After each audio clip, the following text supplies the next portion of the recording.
Kedua, Roh Kudus menyadarkan, menyatakan 3 hal penting. Pertama, dosa, kebenaran, dan penghakiman. Coba dalam Yohanes pasal 18 ayat 8 sampai 11. Yohanes pasal 16, Jordan baca lagi. Yohanes pasal 16 ayat 8 sampai 11.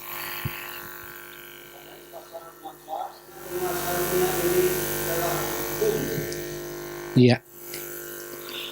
Jadi dosa menyadarkan, menyatakan 3 hal penting dalam kehidupan kita. Pertama tentang dosa, kedua tentang kebenaran, ketiga tentang penghakiman. Jadi 3 hal ini adalah masalah terbesar manusia. Manusia sudah berdosa dan kita harus tahu. Kedua, manusia tidak tahu lagi kebenaran, tidak mengenal kebenaran.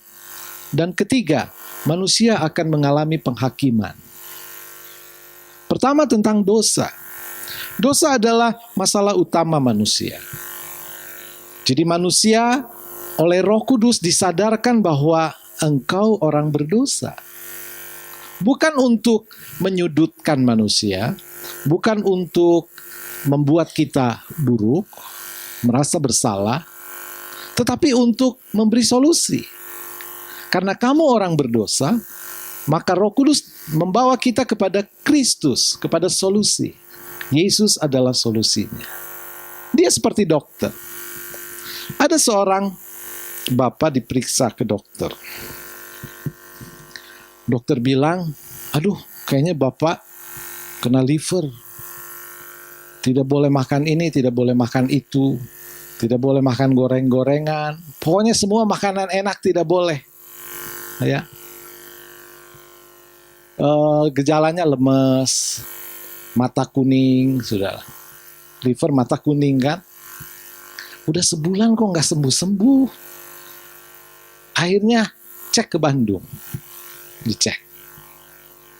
Dokter di Bandung galak sudah, nggak bisa diajak ngobrol. Tapi diagnosanya akurat. Setelah dicek, bikin resep obat, cek, sudah. Tebus obat, nggak boleh ngobrol. Pas obat ditebus, bingung. Lah, obatnya kok itu Kombantrin. Saudara tahu Kombantrin kan? Bingung, katanya saya liver. Tapi kok obatnya Kombantrin? Ternyata dia bukan liver, cacingan saudara. Udah sebulan nggak makan enak. Udah sebulan pantang ini itu ternyata cuma cacingan. Dokter bisa salah, tapi Roh Kudus tidak bisa salah. Roh Kudus menyatakan bahwa kita orang berdosa. Hanya satu saja yang bisa mengatasi, memberi solusi atas dosa kita, yaitu Yesus. Jadi setiap orang yang sadar akan dosanya, itu selalu hidup dalam ketakutan. Hidup dalam tekanan. Saya ini orang berdosa. Jadi Roh Kudus menyadarkan kita atas dosa, supaya kita datang kepada Kristus dan menerima pengampunan dosa. Menerima solusi atas dosa. Kita orang berdosa perlu juru selamat. Dan juru selamat itu tidak lain adalah Yesus. Yesus is the Savior. Juru selamat satu-satunya. Akulah jalan kebenaran dan hidup. Seorang pun tidak akan sampai kepada Bapa kecuali melalui aku. I'm only one way. Saya adalah jalan satu-satunya. Kalau saudara baca dalam terjemahan King James, di sana dikatakan Yesus adalah jalan satu-satunya menuju kepada Bapa. Itu sebabnya Yesus ingin kita beritakan berita ini kepada semua orang bahwa Yesus adalah jalan satu-satunya kepada Bapa. Dan Roh Kudus menyatakannya. Roh Kudus memberitahu kepada kita adalah Yesus adalah jalan satu-satunya. Tetapi sayangnya banyak orang yang tidak percaya bahwa hanya oleh percaya kita selamat. Hanya oleh percaya kepada Yesus kita diampuni dosa. Bahkan ada banyak hamba Tuhan yang menekankan bahwa kita harus berbuat sesuatu untuk selamat. Gitu. Kita harus melakukan sesuatu untuk selamat. Perbuatan apa saja. Tidak boleh mencuri, tidak boleh membunuh, lakukan hukum Taurat. Plus, lakukan hukum Kristen. Plus, lakukan hukum kasih. Jadi ada banyak perbuatan yang harus dilakukan baru selamat. Tidak.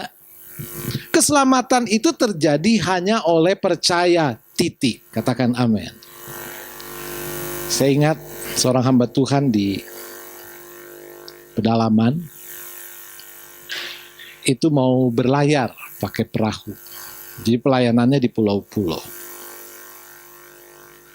Lalu di situ ada jemaatnya yang orang Bajo. Saudara tahu orang Bajo? Orang Bajo itu orang yang tinggal di laut. Di Jawa kayaknya nggak ada deh. Kalau saudara pergi ke Sulawesi Tengah, ke Makassar, ke Maluku, Ternate, itu di pesisir pantai itu ada rumah-rumah yang di atas laut. Nah, mereka disebut orang Bajo. Tunggu Pak Pendeta, kita lihat dulu cuacanya. Lalu dia celupkan tangan di air laut, lalu dia angkat tangan itu, tunda saja Pak Pendeta, besok saja kita berlayar. Kenapa? Akan ada badai. Aku nggak percaya, pendeta itu bilang. Masa cuma celupin tangan, angkat dikit-dikit, ada badai.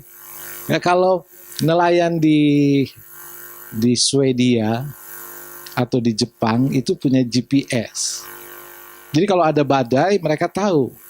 Di situ ada laporan satelit. 2 jam lagi akan ada badai. Itu akurat. Tapi orang Bajo ini enggak, saudara, cuma celupin tangan ke air laut, digini-gini. Apa hubungannya sama badai? Betul. Berapa jam kemudian ada badai besar. Kalau Roh Kudus bilang bahwa keselamatan hanya oleh percaya, ya betul. Jadi saudara jangan tertekan bahwa saya belum melakukan sesuatu buat Tuhan. Kalau saya mati masuk surga enggak ya? Masuk surga enggak ya? Saya masih banyak dosa. Kalau ketika saudara mengalami perasaan itu, saudara sebetulnya sudah tidak lagi mempercayai pengorbanan Kristus, firman Tuhan yang berkata, oleh percaya kita selamat. Sekali lagi, beda iman yang menyelamatkan dengan perbuatan iman. Itu berbeda. Iman yang menyelamatkan cuma satu saja. Kita terima Yesus, percaya kepada Yesus, selamat. Saudara ingat seorang janda dari Siro Venesia datang kepada Yesus. Anaknya sakit. Dan Yesus menyembuhkan. Yesus bukan cuma menyembuhkan anaknya, tapi Yesus juga berkata, dosamu sudah diampuni. Loh, wanita ini tidak berbuat apa-apa. Baru kenal Yesus, baru hari itu dia terima Yesus. Apa yang terjadi dengan wanita ini? Wanita ini percaya 100% kepada Yesus. Sama dengan orang yang diturunkan dari atap itu. Ya, orang lumpuh. Turun dari atap karena banyak orang di rumah itu tidak bisa masuk, jadi mereka masuk melalui atap. Orang ini lumpuh. Dan Yesus berkata, dosamu sudah diampuni. Orang ini tidak berbuat apa-apa buat Yesus. Orang ini percaya kepada Yesus. Sakius. Sakius adalah orang berdosa. Berdosa banget. Dia pemeras, dia pemungut cukai. Bukan profesinya yang berdosa, tetapi dia biasa mengambil cukai sampai 4 kali lipat.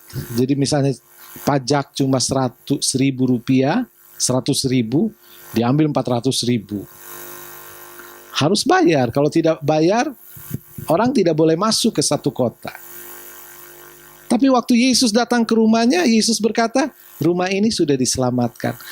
Mereka tidak berbuat apapun untuk Yesus, tetapi mereka diselamatkan karena mereka percaya. Jadi iman oleh percaya adalah keselamatan hanya dapat oleh percaya, atau dalam bahasa Inggris disebut grace. Grace itu anugerah. Kalau kamu percaya, aku berikan ini. D.L. Moody pernah mengadakan dia ingin tahu apakah orang-orang tahu arti anugerah.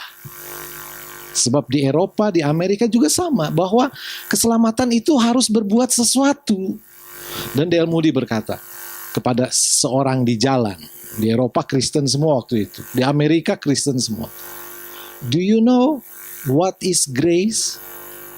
Lalu orang biasanya berkata, siapa itu grace? Maksudnya nama. Saya tidak kenal grace. Grace yang mana? Maksud D.L. Moody, grace itu adalah, apakah kamu tahu anugerah Tuhan? Jadi Roh Kudus memberikan kepada kita, menyatakan kepada kita bahwa keselamatan datang hanya oleh percaya saja. Katakan amin. Ceritakan kepada anak-anak kita, percaya kepada Yesus cukup. Itu menyelamatkan kita. Baru level selanjutnya, iman perbuatan. Nah, ini untuk meraih mimpi besar kita harus ada perbuatan. Untuk meraih rencana-rencana besar kita harus ada perbuatan. Untuk menyatakan iman kita harus ada perbuatan. Ini baru perlu perbuatan. Tetapi keselamatan tidak perlu perbuatan. Keselamatan adalah hari ini kita percaya, hari ini kita selamat. Kalau saudara mengunjungi seseorang yang sekarat, nafas tinggal satu-satu, saudara harus doakan. Saudara tidak boleh berkata begini, Bapak harus dibaptis baru selamat. Nafas tinggal satu-satu, saudara harus bayar perpuluhan ya baru selamat. Bapak harus berperang dengan setan. Ya, udah sekarat gitu mau berperang dengan setan. Nah, ini dibuka mata, aduh Pak Pendeta, saya tidak mau cari musuh lagi deh.